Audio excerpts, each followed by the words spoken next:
Bonjour à tous, c'est Paul Tam pour vous présenter un nouveau sapin en sucette.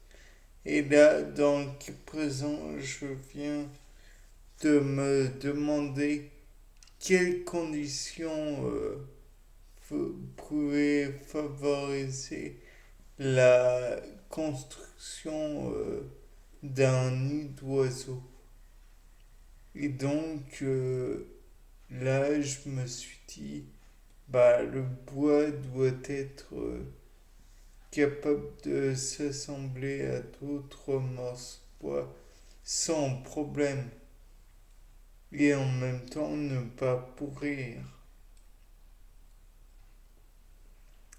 Peut-être qu'elle doit aussi être capable de recueillir des champignons parce que les champignons vont permettre de garder un certain taux d'humidité nécessaire pour les œufs et pour autant permettre de ne pas être trop humidifié. Il pourrait aussi y avoir des bryophytes, genre des petites mousses, qui pourraient être là encore une fois pour non pas simplement coller mais isoler le nid et ainsi empêcher toute déperdition inutile de chaleur. On peut aussi envisager que ces mousses produiront un garde-manger très adéquat.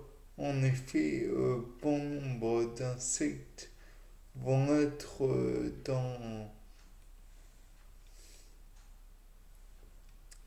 dans le nid sans pour autant qu'il ne soit nuisible.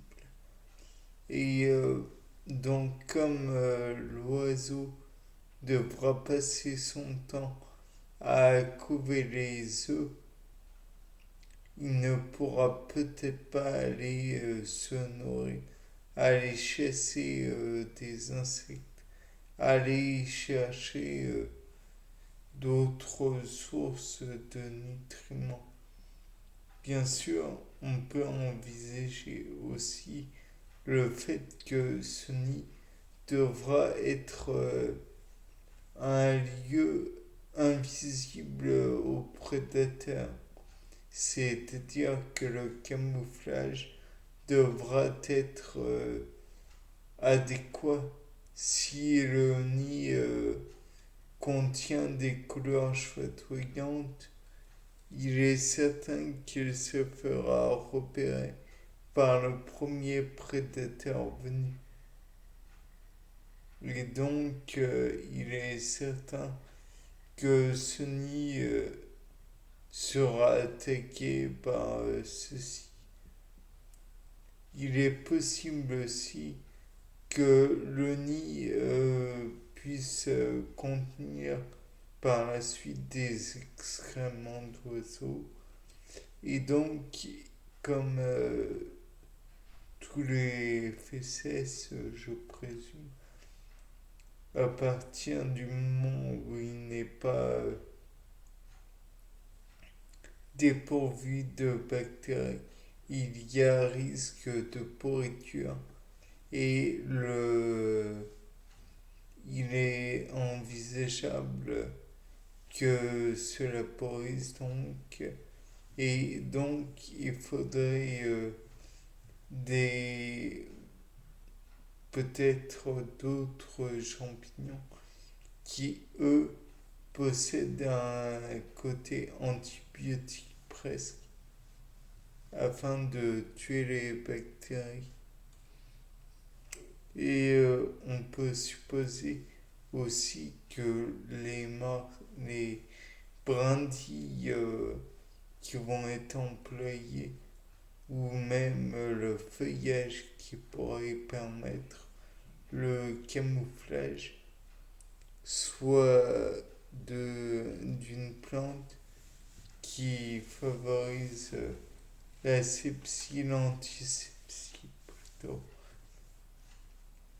Mais il y a aussi la possibilité que les bactéries ne viennent pas directement des excréments, mais des coquilles d'œufs, bien que quand on y réfléchit, le cloaque soit le lieu commun des excréments, de l'urine et des œufs.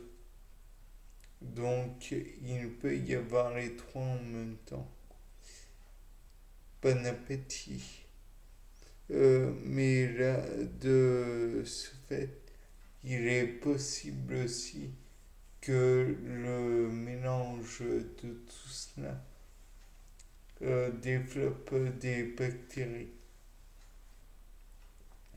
permette le développement de bactéries et risque d'engendrer des pourritures ou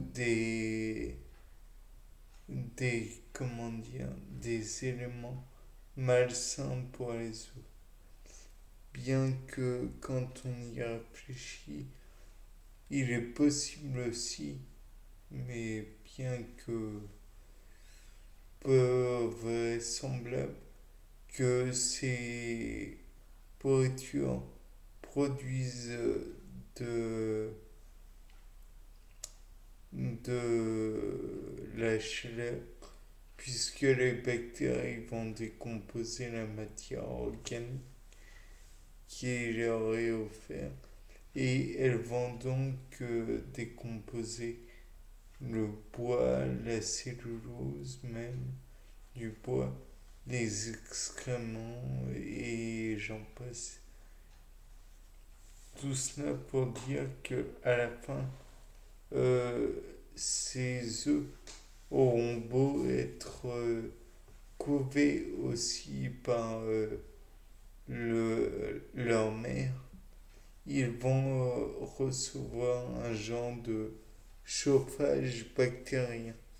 Certes, ça va être moins efficace s'il n'y a pas la mer pour les couver, puisque les plumes telles que le duvet ou les filoplumes ont un rôle d'isolant thermique. De plus, on peut envisager que parmi les plantes qui ont servi à la construction du nid, il y a des plantes qui peuvent absorber l'eau plus facilement, ou alors que le nid est fait de telle façon avec des brindilles agencées d'une telle façon qu'elle empêche l'eau de stagner, ce qui serait un milieu propice pour le développement bactérien et pour faire des pourritures qui pourraient nuire aux descendants, aux petits poussins, aux petits oiseaux, aux oisillons, quoi, qui pourraient sortir des œufs. En somme, on ne fait pas les choses pour leur nuire. Et ensuite, il va sûrement être choisi un bois permettant à l'oisillon de prendre son envol facilement. Donc un bois assez dur, puisque s'il s'enfonce, il n'a aucune chance de voler. Or, l'oiseau est fait pour voler quand il est dans ce genre de configuration. Bien, c'était Paul Dame.